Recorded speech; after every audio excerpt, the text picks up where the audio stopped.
아멘.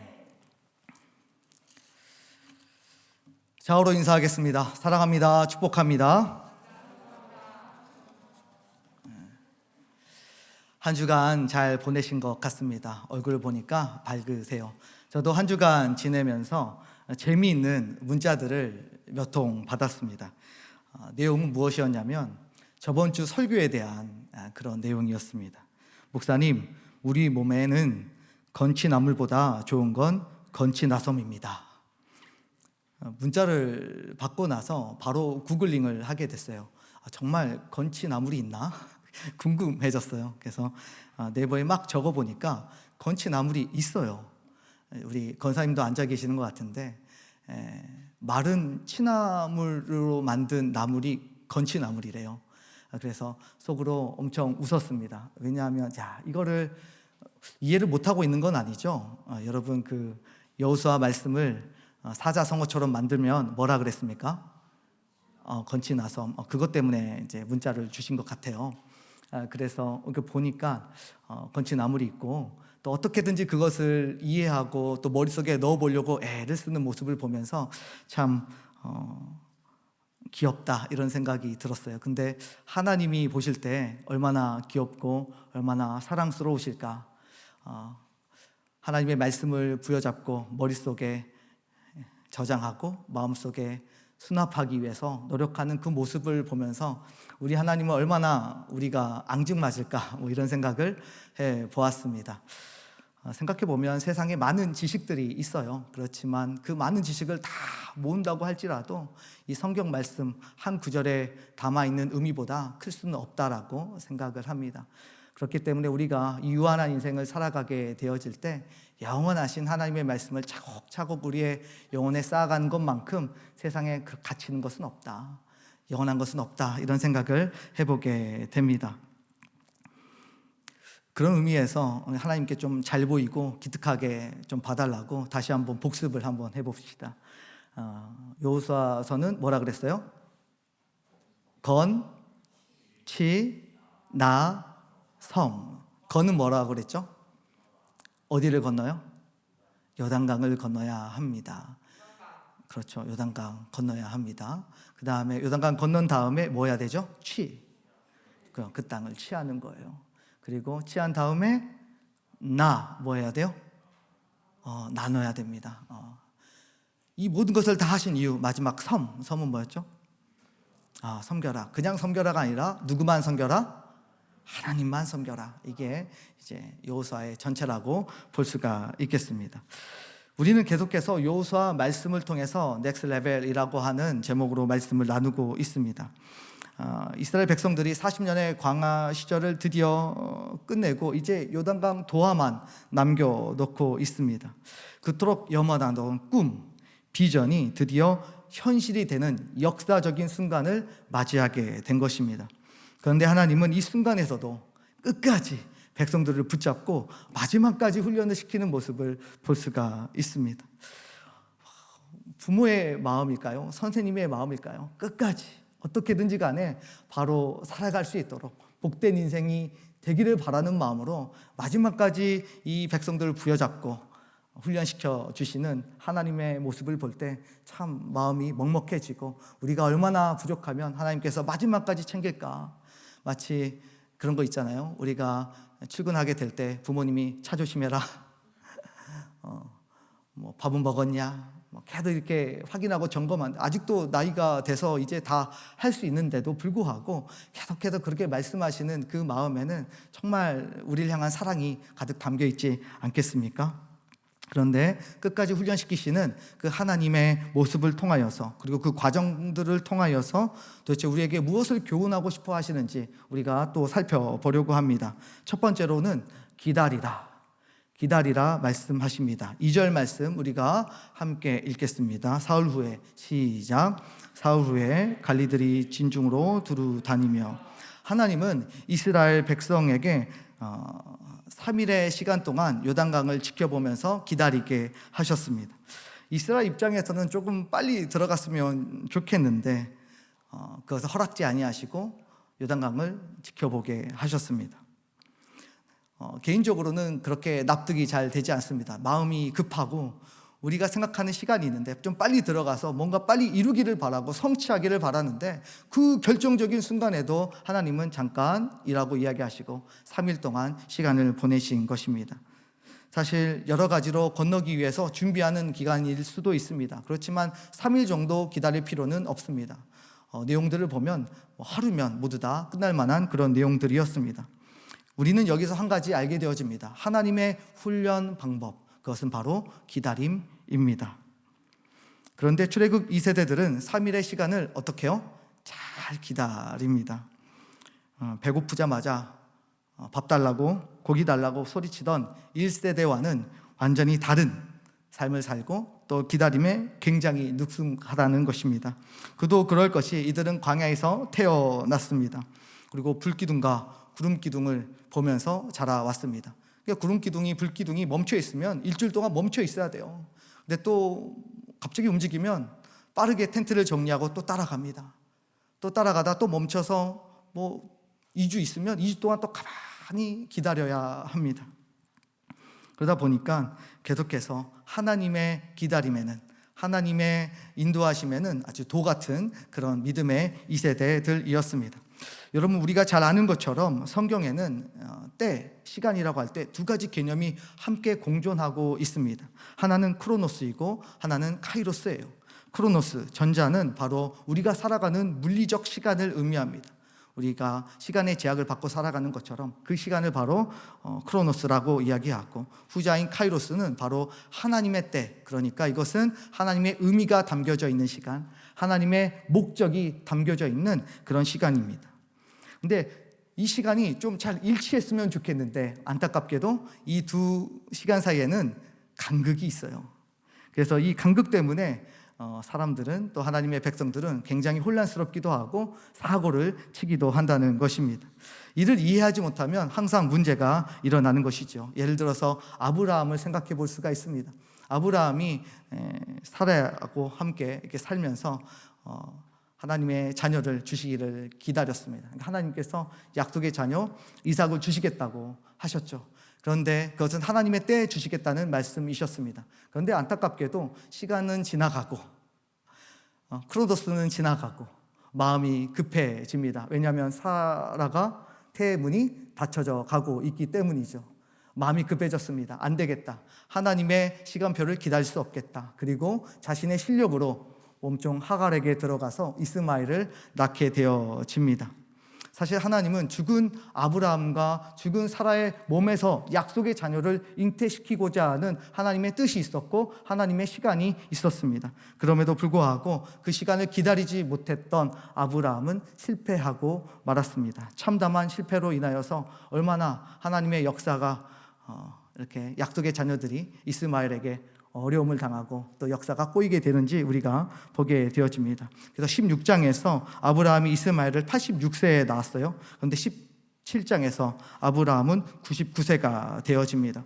잘 보면 이스마엘을 낳고 나서 하나님께서 몇 년 동안 침묵하신 거예요? 13년 동안 침묵하셨어요. 안 나타나셨습니다. 암흑기였습니다. 그리고 나서 17장에서 딱 나타나셔가지고 1절에 하시는 말씀을 함께 읽어보겠습니다. 아브라함이 시작. 아브라함이 99세 때 여호와께서 아브라함에게 나타나서 그에게 이르시되 나는 전능한 하나님이라. 너는 내 앞에서 행하여 완전하라. 13년 만에 나타나서 하신 말씀이 나는 전능한 하나님이다 라고 말씀하셨습니다. 뭔가 하나님이 자신을 뽐내고 드러내고 비속어로 뭔가 가오를 잡기 위해서 나는 전능해 라고 이야기한 것이 아니라 이렇게 말씀하신 거예요. 왜 나 못 믿어? 왜 못 기다렸어? 왜 나를 신뢰하지 못했어? 왜 나를 불신하고 말았어? 네가 믿는 하나님이 전능하다는 것을 왜 신뢰하지 않았어? 너는 내 앞에서 완전히 행하라. 하나님은 아브라함이 기다리지 못한 이유를 뭐라고 규정하십니까? 불신, 믿음이 없음으로 규정하고 계십니다. 따라서 이런 공식이 성립이 됩니다. 하나님을 믿는 자는 하나님의 시간을 기다릴 수 있고 하나님의 시간을 기다릴 줄 아는 자는 하나님을 믿는 것이다. 다시 한번요. 하나님을 믿는 자는 하나님의 시간을 기다릴 수 있고 하나님의 시간을 기다릴 줄 아는 자는 하나님을 믿는 자이다. 그래서 우리는 포커스를 내 시간에 맞출 것이 아니라 우리 하나님의 시간에 맞추는 성숙함이 필요합니다. 사실 이것이 쉽지가 않아요. 나는 급한데 하나님은 느긋하신 것 같아서 답답하고 서운하고 때로는 분노할 때도 있습니다. 그러면 크로노스, 물리적인 시간을 사는 우리가 카이로스, 하나님의 의미와 목적의 시간을 어떻게 하면 잘 기다릴 수 있을까가 우리에게 굉장히 중요한 요소가 됩니다. 어떻게 하면 우리가 하나님의 때를 잘 그렇게 기다릴 수 있을까? 제가 한 가지 예화를 드릴 텐데 이 예화 속에서 여러분들이 답을 한번 유추해 보세요. 한국의 슈바이처라고 불리우는 장기려 박사는 6.25 한국전쟁 당시 피난통에 가족들과 생이별을 하게 되었습니다. 후퇴할 당시에 자신들이 돌보던 환자들을 정신없이 트럭에 태우고 남하하게 되었어요. 근데 딱 돌아보니까 사랑하는 아내와 사남매를 두고 온 것을 늦게서야 알게 되었습니다. 그는 남한에서 40년 이상을 혼자 살면서 아내를 그리워했다고 합니다. 재혼하라는 권유를 들을 때마다 이렇게 말했다고 하는데요. 나는 내 아내에 대한 사랑이 크기 때문에 재혼하지 않습니다. 아내를 다시 만날 터인데 왜 재혼을 합니까? 아내도 오늘까지 참 사랑을 간직한 채 나를 기다리라 믿습니다. 만약 살아서 아내를 보지 못해도 우리의 사랑은 저 천국에서 영원할 것입니다. 그래서 재혼하지 않습니다. 여러분, 답을 찾으셨습니까? 재혼하지 말라 이런 말이 아닙니다. 우리 초혼도 못했는데 재혼까지 생각할 여력이 어디 있겠습니까? 핵심은 여기에 있죠. 사랑하면 상대방의 시간을 기다릴 수 있다. 진정한 사랑은 반드시 기다림으로 나타나게 되어집니다. 상대방의 시간이 기준이 되어서 거기에 나를 맞추게 되어질 때 그 시간은 내가 중심이 아니라 상대방의 시간이 중심이 되어집니다. 우리가 하나님을 진심으로 사랑할 때 이 두 시간의 간극이 좁아지게 되는 것입니다. 우리는 즐거운 마음으로 하나님의 때를 기다릴 수 있게 되어집니다. 하나님이 천년이 하루 같고 하루가 천년 같다라고 말씀하신 이유는 무엇입니까? 바로 우리를 너무 사랑하기 때문에 천년이 하루같이 느껴질 수 있는 것입니다. 여러분 연애를 많이 해보셨는지는 모르겠어요. 그런데 아주 재미있는 광경들을 제가 목격하고 저건 아니다라고 생각했던 장면들이 있습니다.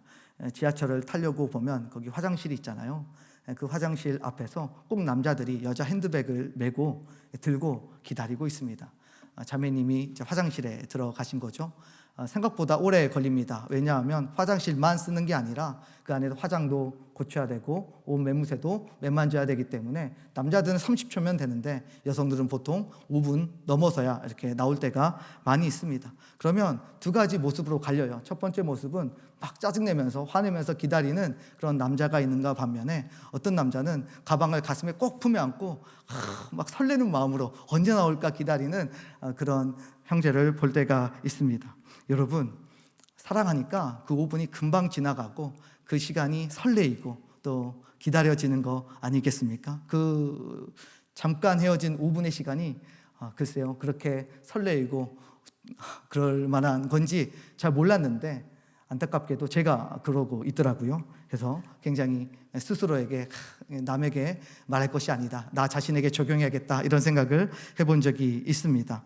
그러므로 남청 여러분, 하나님을 열렬히 사랑하심으로 하나님의 때를 기다리는 자들이 되시기를 예수님의 이름으로 축원합니다. 그리고 여자의 시간을 기다리지 못하는 남자는 만나지 않기를 바랍니다.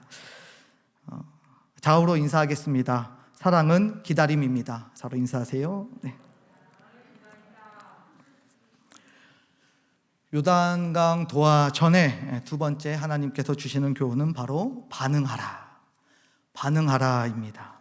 8절 말씀 함께 읽겠습니다. 너는 시작. 너는 언약궤를 맨 제사장들에게 명령하여 이르기를 너희가 요단 물가에 이르거든. 저는 성경을 굉장히 낯설게 읽는 것을 좋아합니다. 내용을 알아도 처음 보는 것처럼 읽다 보면 하나님께서 때로는 생소한 은혜를 우리에게 주시고 특별한 또 다른 시각의 은혜를 주실 때가 있습니다.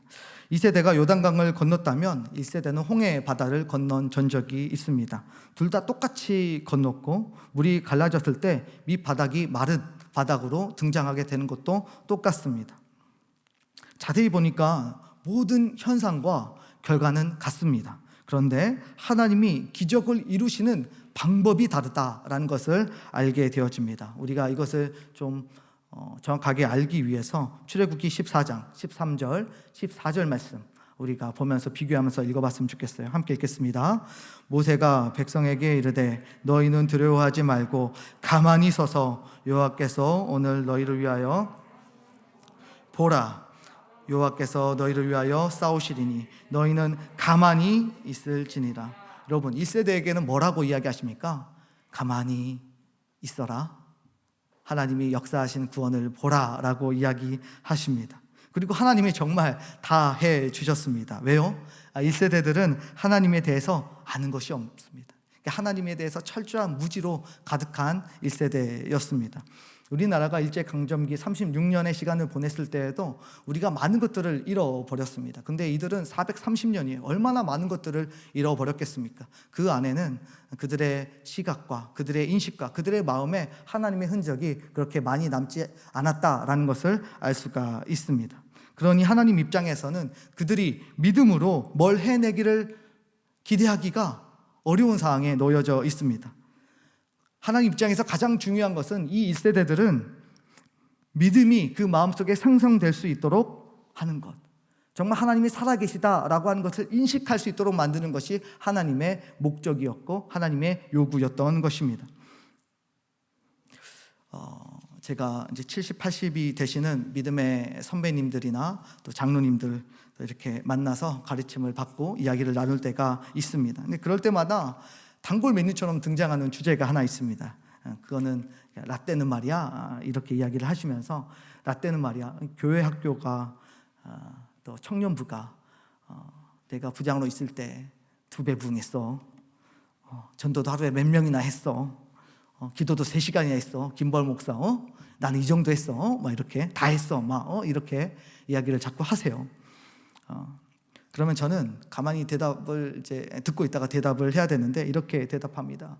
아이고, 김 장로님 대단하십니다. 정말 본받고 배워야 하겠습니다. 그런데 박 장로님은 1년에 2배가 아니라 4배를 부응시켰다고 저에게 이야기를 하셨습니다. 실제거든요. 이야기를 하셨습니다. 전도도 수십 명 하셨다고 들었습니다. 그러면 김 장로님이 이렇게 저에게 말씀하세요. 그때는 말이야, 조금만 해도 부응하던 시절이야, 이렇게 이야기를 해주세요. 그러면 저는 얼른 대답합니다. 맞습니다, 장로님. 그때는 십자가만 땅에 박아놔도 주의 자녀들이, 주의 백성들이 모이던 그런 시대였습니다. 하나님이 이 땅의 믿음을 착상시키기 위해서 강하게 역사하시던 그때입니다. 믿음의 선배님들이 많이 헌신해 주신 것도 있겠지만은 그때 당시 하나님께서 특별한 부흥의 시기를 대한민국에 허락해 주신 것입니다. 이제 그 특별한 부흥의 시기가 우리의 시기가 될 수 있도록 계속해서 기도해 주시고 지원해 주시기를 바랍니다. 그렇게 이야기하고 나서 목사님에게 혼날 때도 있었습니다. 이제 하나님이 1세대와 다르게 2세대를 다르게 또 다루십니다. 1세대에게는 가만히 보라고 하셨던 하나님이 2세대에게는 들어서라 라고 이야기하고 계십니다. 이미 너희들에게는 믿음이 착상이 되었으니까 이제는 그 믿음으로 뭐하라? 반응해보라, 순종해보라 라고 말씀하고 계시는 것입니다. 믿음으로 현실의 장애물을 치고 나가보라고 명령하고 계십니다. 우리 남청에 다시 한번 번영과 부흥의 시기가 오기를 기도하고 계십니까? 정말 그렇게 될 거라고 믿고 계십니까? 진정으로 그렇게 되기를 소망하며 하나님 앞에 울부짖고 계십니까? 과거에 잘 나갔을 때만 추억하면서 추억으로 먹고 사는 것이 아니라 현재에도 역사하시는 그 하나님 우리가 체험하길 원하고 계십니까? 그렇다면 답은 딱 한 가지예요. 믿음으로 반응하는 것뿐입니다. 우리에게 선물 허락하신 그 믿음으로 한 발자국 요단강에 우리의 발을 담궈 놓아야 합니다. 아무것도 하지 않고 하나님의 일하심을 기대하지 말고 나의 반응과 순종을 통해 역사하실 하나님을 우리가 기대해 가야 합니다. 사랑하는 남천 공동체가 믿음으로 반응하기를 예수님의 이름으로 축원합니다. 예배를 마치고 집에 돌아가실 때 여러분에게 하나님의 임재가 좀 강렬하게 있기를 원합니다. 하나님, 나는 하나님이 주신 믿음으로 남청을 위해서 무엇을 하여야겠습니까? 하나님, 나에게 믿음을 허락해 주셨는데 나에게 원하시는 것이 무엇입니까? 나를 위해 죽으신 예수 그리스도를 위해서, 나를 위해 독생자를 내어주신 하나님을 위해서 나는 이 땅에서 무엇을 하여야 하겠습니까? 하나님, 말씀하여 주십시오. 내가 반응하겠습니다. 하나님의 놀라운 응답이 여러분의 삶에 있기를 다시 한번 축원합니다. 우리 이 시간 부담스럽게 생각하지 말고 가슴에 손을 얹고 자신에게 이렇게 한번 외칩시다. 가슴에 손을 한번 얹어보세요.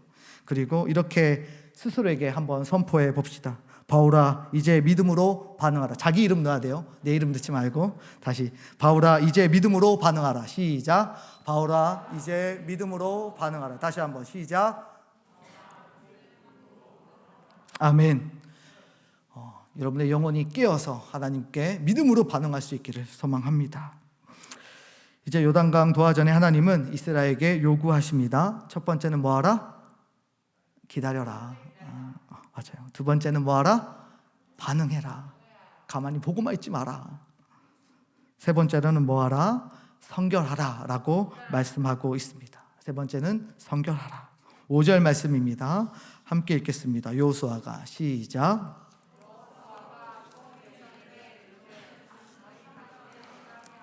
여호와께서 내일 너희 가운데 귀한 일들을 행하시리라.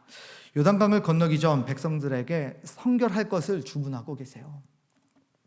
여러분, 이스라엘 백성들이 어떻게 거룩하고 성결할 수 있습니까? 하나님 앞에서. 하나님이 원하시는 거룩의 수준은요, 우리 인간이 초월할 수 있는, 또 도달할 수 있는 정도가 아니에요. 순도 100%입니다. 그런데 인간이 치성을 들이고 비나이다 여러 가지 방법, 덕을 쌓아서 이룰 수 있는 거룩의 수준이고, 그 정도에 의하면 이 땅에 예수님이 오실 이유가 전혀 없습니다. 로마서에서는 이렇게 이야기하죠. 의인은 없나니 하나도 없다. 이 세상에서 그런 방법을 통해서 하나님의 거룩을 충족시킬 만한 존재가 이 땅에 없다라고 선언하셨습니다. 다시 말하면 거룩할 수 있는 존재는 세상에 없습니다. 그런데 하나님께서 원하시고 있습니다. 너희는 성결하라. 도대체 어떻게 하라는 말입니까? 어떻게 우리가 하나님의 나라에 들어갈 수 있는 것입니까? 우리는 우리의 방법으로 거룩을 만들어갈 수 있는 존재가 아닌데, 그런데 오늘 이 본문의 말씀을 통하여서 하나님은 거룩할 수 있는, 성결할 수 있는 그림을, 복음의 기름을 이렇게 연상할 수 있도록 우리에게 던져 놓으셨습니다. 먼저 이를 알기 위해서는 언약궤에 대한 이해가 먼저 선행이 되어져야 합니다. 하나님이 거하시는 거룩한 언약궤는 성소 안에서도 가장 은밀한 곳, 지성소에 거하고 있습니다. 그 언약궤 안에 하나님은 상징적인 물건 3개를 넣어 놓으셨습니다. 여러분, 무엇이 들어있는지 아세요? 그 언약궤 안에, 성소 안에, 그 지성소 안에 언약궤가 있는데, 그 언약궤 안에 3가지 물건을 넣어 놓았거든요. 첫 번째는 우리가 하늘에서 내린 떡, 만나이죠. 여러분 잘 만나서 사기 바랍니다. 만나가 있어요. 금 항아리에 담겨져 있는 만나가 있고, 두 번째가 뭐가 있었죠? 누구의 쌍난 지팡이? 아론의 쌍난 지팡이가 있죠. 세 번째로는 모세가 직접 깎아서 만들고 하나님께 도장을 받고 인증을 받은 십계명, 그렇죠. 돌판. 이제 급하니까 나오죠. 그래요. 이거를 한 번 해볼까? 히브리서 9장 4절입니다. 함께 읽어볼까요? 시작. 그 안에 만나를 담은 금 항아리와 아론의 쌍난 지팡이와 언약의 돌판들이 있고, 여러분, 이 물건들이 각각 의미하는 바가 있었어요. 만나는 하나님이 광야에서 이스라엘 백성들에게 주신 그런 양식입니다. 근데 그거 왜 주셨습니까? 왜 주셨어요, 광야에서? 하도 먹을 거 달라고 떼쓰고 애쓰고 원망하니까 하나님께서 만나를 주셨습니다. 그러면 이것은 무엇을 의미합니까? 하나님께 주신 은혜를 상징하기도 하지만 동시에 하나님을 향한 불평과 원망의 상징이기도 합니다. 아론의 쌍난 지팡이는 고라 자손과 루벤 자손들이 모세에게 반역을 했던 시기입니다. 하나님께서 허락하신 모세에게 반역하고 자신들이 기득권을 가지기 위해서 쿠데타를 일으켰던 그런 사건이죠. 그래서 14,700명이 하나님 앞에 죽음을 당하게 되었습니다. 그런데 그 이후에 하나님께서 아론의 지팡이를 언약궤 앞에 두라고 하시죠. 그 다음날 가보니까 어떻게 됐어요? 그 죽은 지팡이에서 살구꽃이 피고 열매가 맺히게 됩니다. 그러면 그 아론의 쌍난 지팡이는 무엇을 의미할까요? 아, 멋있다, 살구꽃 맛있겠다, 이런 게 아니라 하나님이 내려주신 모세를 향한 뭐예요? 배반이죠. 배반, 배신, 하나님의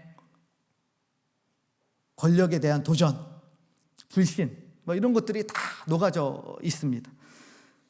또 마지막으로 모세의 돌판이 있어요. 근데 이 돌판은 첫 번째 돌판입니까? 두 번째 돌판입니까? 두 번째 돌판이죠. 첫 번째 돌판은 어떻게 됐습니까? 그렇죠. 금송아지 가지고 거기서 막 춤추고 노래하다가 분노한 모세가 던져서 깨트렸습니다. 그리고 언약이 파괴되어지죠. 그래서 두 번째 돌판을 직접 깎아서 이 언약궤에 넣어 놓았습니다. 무엇을 상징합니까? 두 번째 돌판이라고 하는 것은 그렇죠. 바로 하나님과 우리 사이의 언약이 완전히 깨졌다. 그래서 나는 그 이스라엘 백성들은 어떤 존재다? 하나님 앞에 파산된 존재다.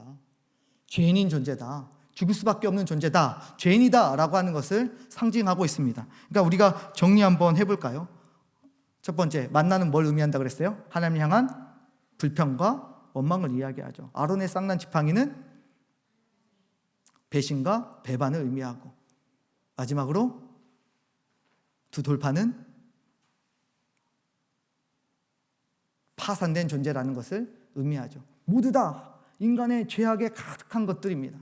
그런데 그 언약궤 위에 보면 뚜껑이 있어요. 그 뚜껑은 시은좌라고 해서 은혜를 베푸는 자리라는 뜻으로 이게 금색으로 되어져 있습니다. 그래서 영어로 mercy seat이라 그래가지고 그 위에다가 죽은 그런 동물의 피를 쏟아 넣습니다. 그리고 1년에 딱 한 번 그 안에 들어가서 대속죄일에 민족의 죄를 하나님 앞에 고백하고 씻음을 받는 그런 날이지요. 그런데 그 언약궤가 지금 어디를 향하고 있습니까? 바로 요단강을 향하고 있습니다. 우리가 언약궤를 생각하게 되어질 때 단순하게 하나님의 임재의 상징, 하나님이 거하시는 장소라고만 생각하지 말고 거기서 그 피의 의미를 알아야 되는데 그 피가 어떤 피입니까? 신약으로 넘어오면 바로 예수 그리스도의 피입니다.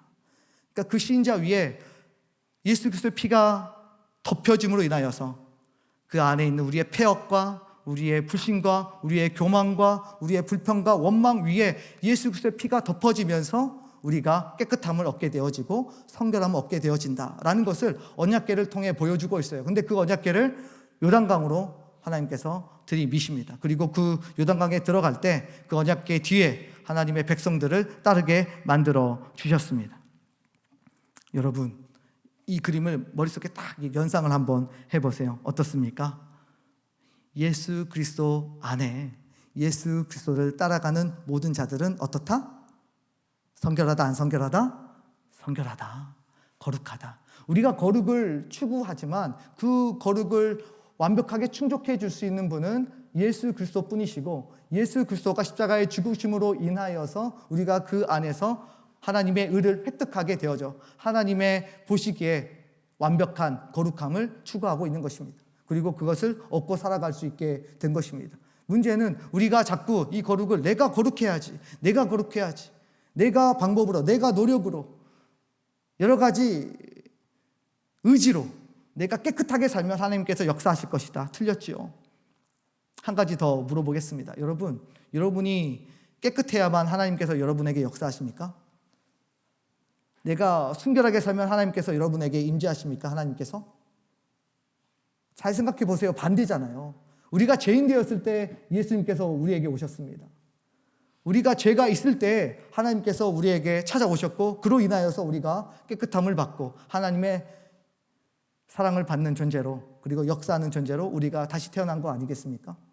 근데 우리가 자꾸 착각하는 것 중에 하나가 무엇이냐면 자꾸 우리가 깨끗해야 돼. 우리가 도덕적으로 좀 괜찮아야 돼. 좀 탁월해야 돼. 그래야 하나님께서 오실 거야. 반대입니다. 내가 부족해도 내가 탁해도 내가 오염되었어도 하나님께서 오셔서 우리를 깨끗하게 하시는 것입니다. 그러므로 거룩의 개념을 정확하게 알고 분명하게 알아야 돼요.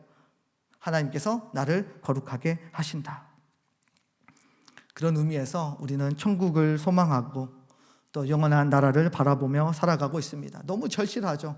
그렇기 때문에 예수 그리스도는 우리에게 절대적인 존재가 됩니다. 이걸 타협할 수 있는 분이 아니에요. 예수님을 어떻게 우리가 가지고 있는 가치와 바꿀 수 있는 분이 아니에요. 우리의 거룩을 주시는 분이시기 때문에 이 세상 그 어떤 것과도 바꿀 수 없고 우리의 삶의 모든 것을 다 걸어서 우리가 쟁취하고 얻어내야 될 예수님이십니다. 사랑하는 남청 여러분, 저는 우리 공동체가 하나님 앞에 좀 거룩했으면 좋겠어요. 착하게 살라는 말 하지 않습니다. 더 중요한 건 하나님 앞에 나아가야 된다. 십자가 앞에 나아가야 한다. 엎드려야 된다. 이 말씀 드리고 싶습니다. 그래야 하나님이 살아계심을 우리가 경험하게 될 것입니다. 하나님의 영광을 우리의 눈으로 목도하게 되어질 것입니다. 눈에 보이는 세상이 전부라고 착각하지 아니하고 영원한 것을 추구하는 다음 레벨로 우리가 나아갈 수 있습니다. 그래서 제가 좋아하는 찬양 중에 하나가 오늘 마지막에 우리 시더스가 부른 보혈을 지나입니다. 보혈을 지나지 않으면 거룩해질 수가 없거든요. 다른 방법이 없어요. 하나님께서 이 땅에 다른 방법을 주신 적이 없습니다. 오직 예수님의 선혈이 툭툭 떨어지는 그 십자가 아래를 우리가 맞으면서 지나가지 않으면 우리가 하나님 앞에 성결하게 살아갈 수 없고 성결해질 수도 없는 것입니다. 그래서 이 노래 가사를 보면 보혈을 지나 하나님 품으로, 보혈을 지나 아버지 품으로 한 걸음씩 나아가네. 존귀한 주보혈이 내 영을 새롭게 하네. 존귀한 주보혈이 내 영을 새롭게 하네. 우리 한번 찬양해 볼까요? 보혈을 지나, 보혈을 지나 하나님 품으로, 보혈을 지나 아버지 품으로, 보혈을 지나 하나님 품으로 한 걸음씩 나가네. 목소리 다시 찬양할까요? 보혈을 지나, 보혈을 지나 하나님 품으로, 보혈을 지나 아버지 품으로, 보혈을 지나 하나님 품으로 한 걸음씩 나가네. 손 들고 찬양합시다. 존귀한 주 보혈이 내 영을 새롭게 하시네.